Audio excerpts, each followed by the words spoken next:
Sud Radio, les débats de l'été, 10h-13h, Maxime Liédot.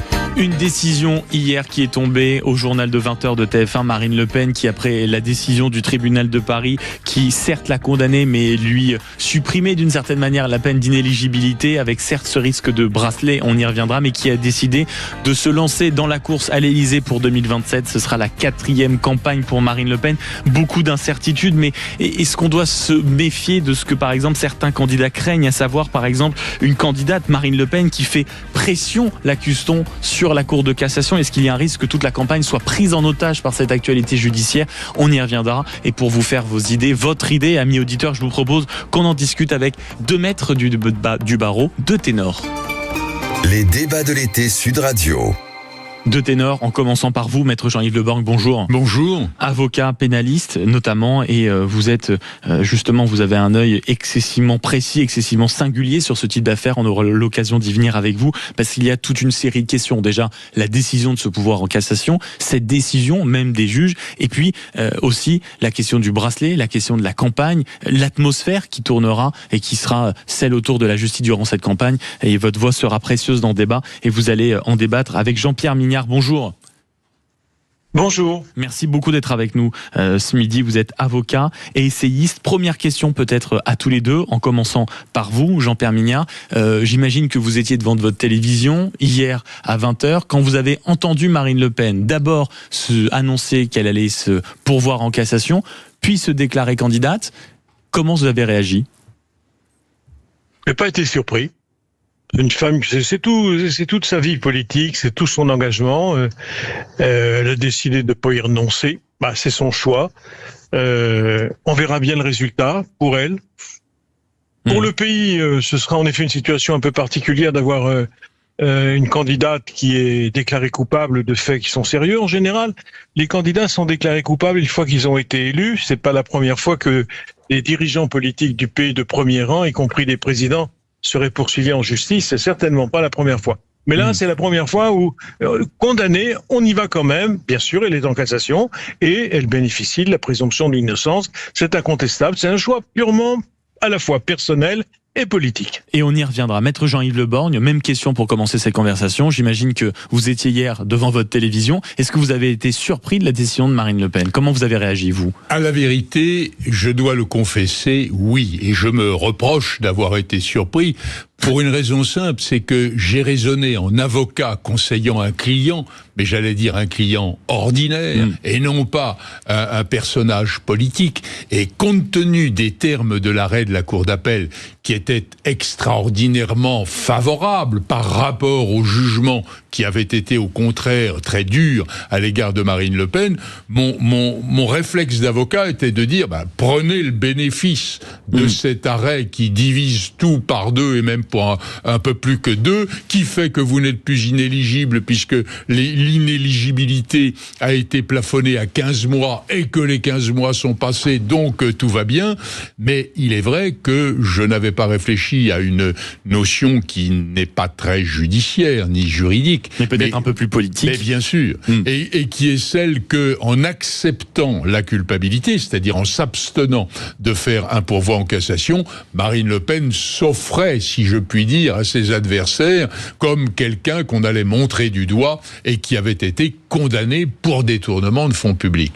Alors là, en contestant, puisque tout usage d'une voie de recours est une contestation, elle conteste non seulement sa culpabilité, elle conteste tous les éléments de ce dossier, mais elle prend au bénéfice néanmoins au passage le fait qu'elle n'est plus inéligible. Alors, il y a des risques dans tout ça, mais on en parlera. Mais on va les évoquer. Le premier risque, et j'aimerais aussi avoir votre opinion là-dessus, Jean-Pierre Mignard, sauf si vous avez quelque chose à redire à ce que vient de dire Maître Jean-Yves Le Borgne à l'instant, c'est la Cour de cassation. Tout le monde, on va dire, a en tête l'idée qu'elle pourrait, d'une certaine manière, accélérer sa manière de travailler pour rendre une décision avant la campagne présidentielle. Est-ce que ce serait étonnant? C'est ma première question.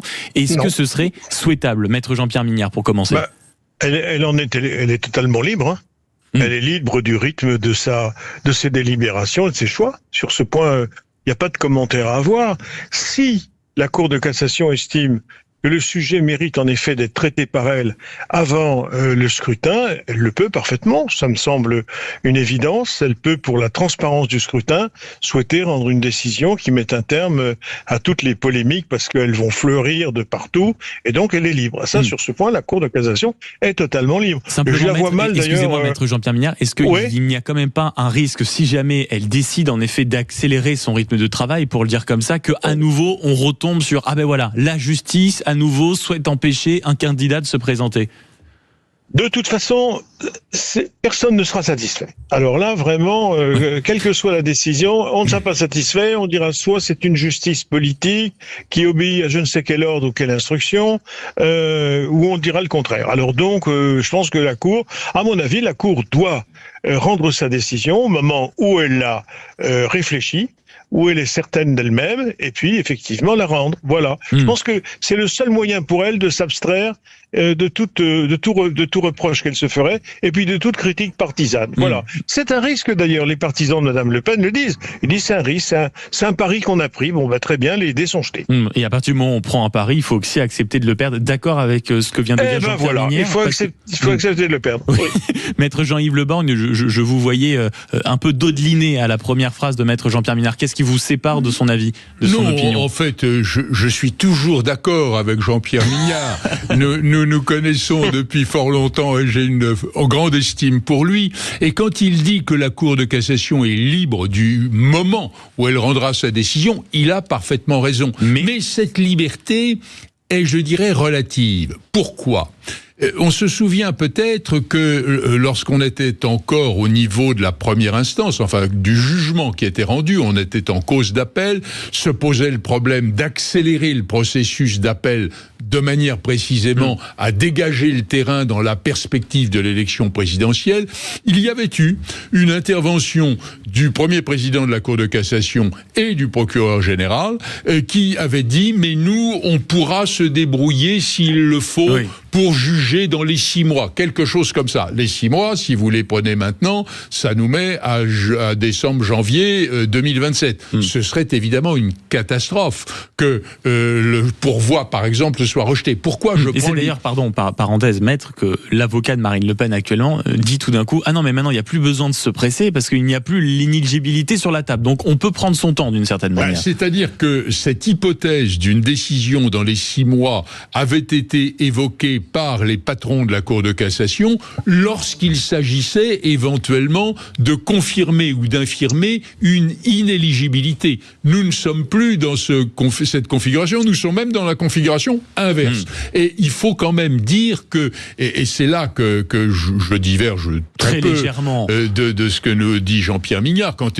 Bien sûr qu'elle est libre, il a raison de le dire, la Cour de cassation pour rendre sa décision quand elle le veut. Mais le délai ordinaire, on le connaît en matière pénale. C'est 8-12 mois, c'est ça? Ah non, c'est de 12 à 18 et parfois plus. D'accord. Et donc, si nous retombons dans le délai ordinaire, la décision de la Cour de cassation sera postérieure à l'élection présidentielle. C'est-à-dire que si Marine Le Pen est élue, elle bénéficiera alors de l'immunité présidentielle, et si elle n'est pas élue, les choses n'auront plus à ses yeux la même importance. D'accord avec ça, Jean-Pierre Mignard?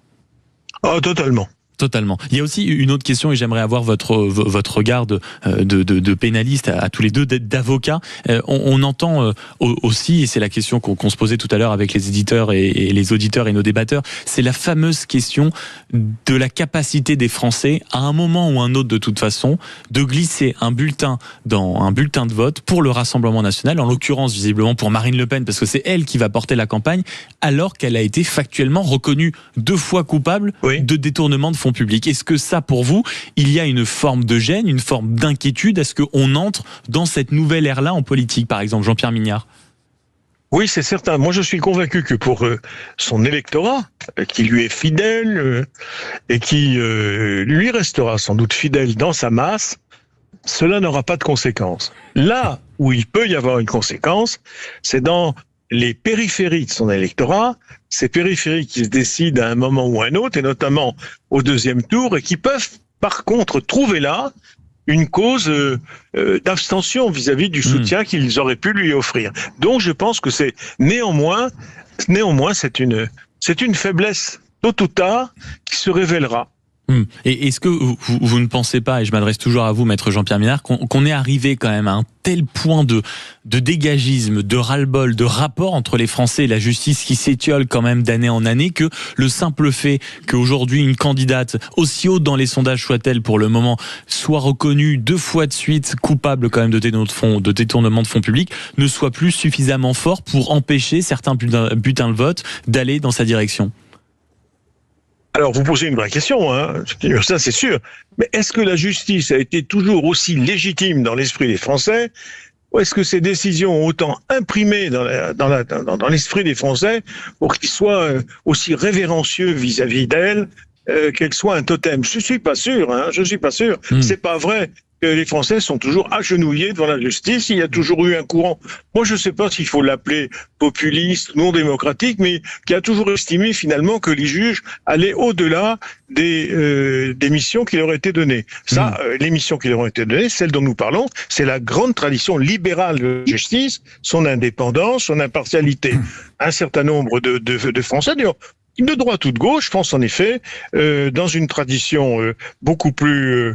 je dirais, oui, tribunicienne, que c'est au peuple toujours de décider et que c'est pas à des intermédiaires, fussent-ils investis d'une mission, de décider pour eux. Mais ça, c'est un très très vieux conflit, vous savez, un vieux conflit. On n'inventera rien et on le retrouvera. Mais on le retrouvera. Assez d'accord aussi avec ça, maître Jean-Yves Le Borgne. Le regard sur la justice est en train de changer au point qu'on se dise que de toute façon, la justice a tenté d'entraver et maintenant, elle a été plus ou moins rendue, en tout cas jusqu'au 2e degré de juridiction. C'est maintenant au peuple de faire son choix. Mais je crois que Jean-Pierre Mignard et moi allons décevoir nos auditeurs parce qu'on est toujours d'accord.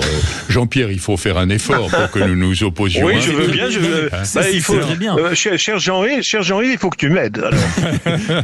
Non, en réalité. Un coup de main. Je suis tout à fait d'accord sur le fait que l'électorat d'ores et déjà acquis de Marine Le Pen considère que cette affaire est secondaire. Et je suis aussi d'accord lorsque Jean-Pierre Mignard dit, d'une manière peut-être un peu trop rapide, mais il faut élargir. Il ne suffit pas de faire un beau score au premier tour et d'être au second, parce que au second, vos seuls partisans d'origine ne suffisent pas à vous faire élire. Il faut rassembler. Alors, la question est, ceux que Marine Le Pen devrait rassembler si elle veut être élue, seront-ils arrêtés par cette condamnation? Je veux dire, j'en suis pas sûr, pour 2 raisons. C'est qu'il y a ceux qui comprennent le détail des choses et qui considèrent que cette histoire appartient à des mœurs politiques d'une autre époque et qu'après tout, si on s'y s'est laissé tenter, c'est comme ça. Et qu'il n'y a pas qu'elle, d'ailleurs concrètement, qu'il n'y a pas qu'elle dans cette situation. Bon, et puis ce que dit Jean-Pierre Mignard est très exact aussi sur, je dirais, la légitimité et le degré de légitimité de la décision judiciaire. Je dirais que si nous rapprochions les histoires Liana, Rosa, dont on a beaucoup parlé ces derniers temps, on se dirait, mais mon Dieu, quel rapport avec Marine Le Pen? Il n'y en a aucun. Eh bien si, c'est-à-dire que à travers ces affaires qui n'ont rien de politique, apparaît une sorte de vulnérabilité, de possibilité d'insuffisance du système judiciaire, de telle sorte que sa décision n'apparaît plus comme revêtue d'une sorte d'autorité qui ferait obligation à un regard de révérence. Et je pense aussi que même ceux qui disent, bon, ils ont peut-être un peu chargé la barque là avec leurs histoires d'assistants parlementaires, mais enfin le problème, est-ce qu'il est là ?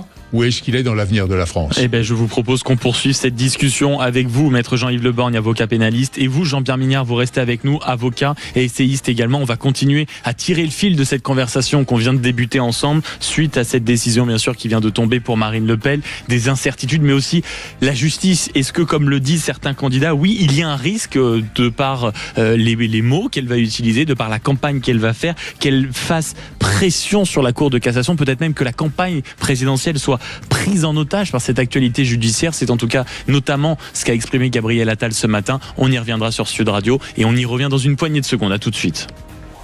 Sud Radio.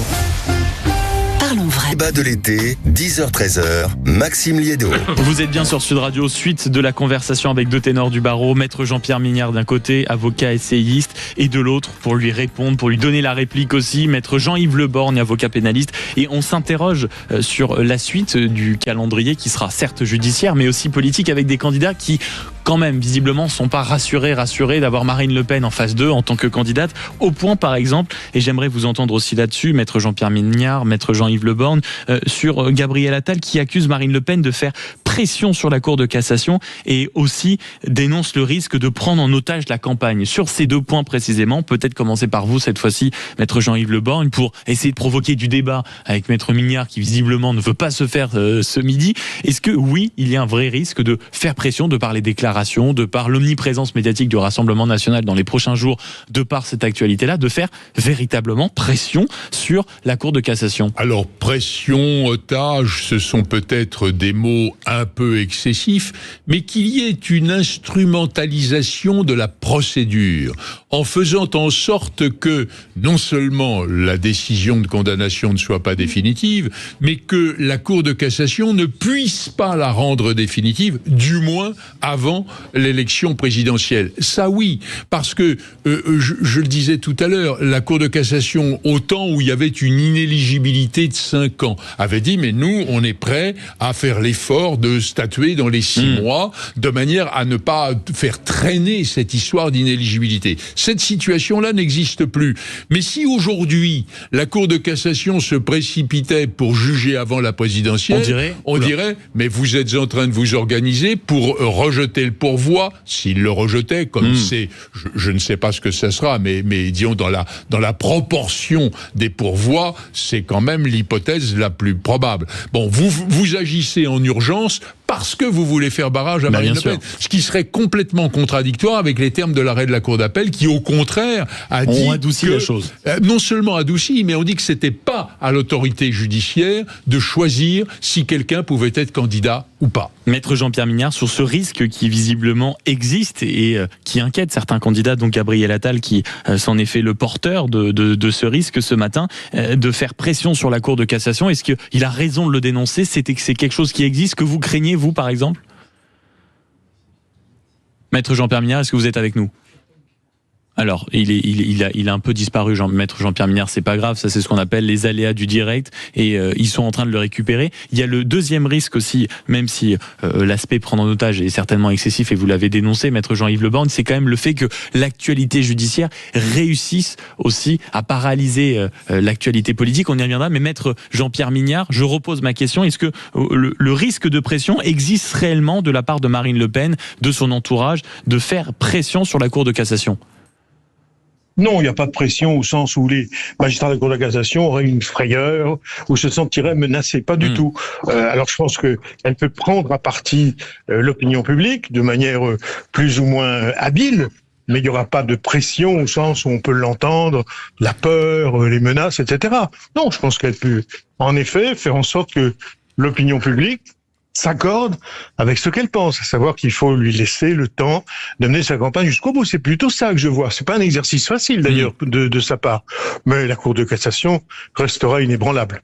Mais j'ai entendu beaucoup d'ailleurs certains de vos confrères dire oui, bien sûr, elle fait pression, Marine Le Pen. Elle peut faire pression, mais vous savez, on fait toujours pression. Je veux dire, dans nos affaires, y compris même lorsqu'on délivre des interviews publiques ou qu'on fait des papiers, dans des affaires que par ailleurs on plaide, on essaye d'influer. C'est pas une pression au sens de la menace ou de la peur. C'est convertir, c'est obtenir une opinion favorable. Que les magistrats à la Cour de cassation se disent oui, on ne peut pas effectivement l'empêcher de mener sa campagne jusqu'au bout. Elle est suffisamment représentative, on le voit bien dans les sondages, pour lui laisser sa chance. C'est une idée que peuvent avoir des magistrats de la Cour de cassation. Alors est-ce que c'est répréhensible, est-ce que c'est irréprochable? Ça c'est un autre débat. Moi je serais magistrat de la Cour de cassation, j'avoue que ce débat je l'aurais, mon fort intérieur. Jean-Yves Le Borgne, je vous voyais tiquer sur... à mon avis, il y a donc deux hypothèses. Ou bien la Cour de cassation se précipite parce que 6 mois à la Cour de cassation, c'est de la précipitation. Pour décider du bien fondé du pourvoi, et on dira, vous vouliez faire obstacle à Marine Le Pen, ce qui n'est pas dans l'air du temps par rapport à ce qu'on autorise en quelque sorte comme légitime décision à la justice, ou bien la Cour de cassation statue postérieurement à l'élection présidentielle et on dira qu'elle a été complaisante. Je pense que dans une hypothèse de ce genre, c'est de dire, écoutez, on va être simple, on va faire comme d'habitude. Le délai d'examen d'un pourvoi et d'élaboration d'un arrêt par la chambre criminelle, c'est 12 à 18 mois. On sera dans le créneau de 12 à 18 mois. Ce qui, évidemment, de facto, nous renvoie postérieurement à l'élection présidentielle et fait que l'option prise par Marine Le Pen aurait été la bonne. Et j'aimerais vous interroger aussi pour clore cette conversation, maître Jean-Pierre Mignard et maître Jean-Yves Le Borgne, de la justice. On a bien vu à quel point elle était au centre de toutes les attentions. Vous avez eu raison, maître Jean-Yves Le Borgne, à l'instant, de rappeler l'affaire Liana. On peut aussi très bien parler de l'affaire Bruel. On a eu l'affaire Marine Le Pen. On a aussi vu cette conférence de presse assez spectaculaire en début de semaine. C'était lundi dans l'affaire Jubilard. On voit à quel point tous les projecteurs seront à un moment tournés ou un autre sur la justice. Est-ce que vous pensez que oui, ce sera un thème absolument primordial avec tout ce que ça a de positif et négatif dans les prochains mois durant la campagne présidentielle, Jean-Pierre Mignard? Oui, ça pourra l'être parce que son affaire va illustrer les attentes que l'on peut avoir de la justice, soit estime invasive, trop intrusive, ou alors on estime qu'elle remplit la mission qui lui est donnée par la Constitution. Donc ça, il y aura un débat sur ce point. Moi, je me permettrai de donner, je ne sais pas ce qu'en pensera Jean-Yves Le Borgne, Jean-Yves, mais à mon avis, ne sera pas très loin. Mais enfin, lui, c'est la primeur de sa pensée. C'est que ce qui reste dans nos sociétés démocratiques aujourd'hui, très érodé, c'est l'indépendance de la justice. Entre autres, l'indépendance de la justice. On pourrait parler de l'indépendance de la presse et des médias, mais c'est pas le sujet. L'indépendance de la justice. Qu'est-ce qui fait que nos sociétés sont encore un peu vaillantes et ont une légitimité par rapport à quantité d'autres? C'est ça. C'est qu'on peut avoir confiance dans une justice qui, par rapport aux puissants ou à ceux qui ne le sont pas, décide de manière équanime, et que ça tient encore debout et qui fait qu'on a encore confiance dans le pacte démocratique. C'est ça, qu'on a envie de faire confiance qui se joue, en effet. À nos vieilles institutions qui tiennent encore un peu debout. Aligné avec maître Mignard, monsieur Le Borgne? Alors, dans une certaine mesure, oui, parce que je pense que cette affaire, comme un certain nombre d'autres d'ailleurs, pose la limite, la frontière de ce qu'est la légitimité de l'intervention judiciaire. Là, nous sommes dans une décision certes judiciaire, mais qui a pour conséquence une sorte de mise à l'écart d'un candidat sur le terrain politique important, ou au contraire de possibilité pour cette dernière en l'espèce, de conduire son chemin jusqu'au bout. Et finalement, l'indépendance de la justice, c'est bien, c'est un mot qui en théorie est très intéressant, mais le vrai problème est de savoir où elle commence et où elle finit. Et je pense qu'on assiste aujourd'hui à une sorte d'évolution. Il y a encore quelques années, il y avait une sorte de tentation de la justice de régner sur toute chose, de faire du pouvoir judiciaire, qui n'existe pas dans la Constitution, puisque la justice n'est qu'une autorité judiciaire, d'en faire non seulement un véritable pouvoir, mais d'en faire un pouvoir sur les autres pouvoirs. Et on est en régression sur cette sorte de mouvement de conquête, et je pense qu'au fond la justice, son œuvre est toujours difficile, mais sur le terrain non pas juridique, non pas de la décision elle-même, mais de l'impact sociologique, elle doit se tenir à juste distance entre la timidité qui n'a pas lieu d'être, et l'arrogance qui serait un excès. Merci beaucoup, maître Jean-Yves Le Borgne, d'avoir participé à cette conversation, à ce débat, ce midi sur Sud Radio. On rappelle que vous êtes bien sûr avocat pénaliste, et merci beaucoup d'avoir été avec nous à distance, maître Jean-Pierre Mignard, pour tenir cette conversation. On n'aura pas réussi à créer beaucoup de désaccords, mais qu'est-ce que vous voulez? C'est parfois la nature des discussions quand elles essayent d'éclairer un sujet éminemment complexe et d'actualité, en rappelant que vous êtes avocat et essayiste. Dans un instant,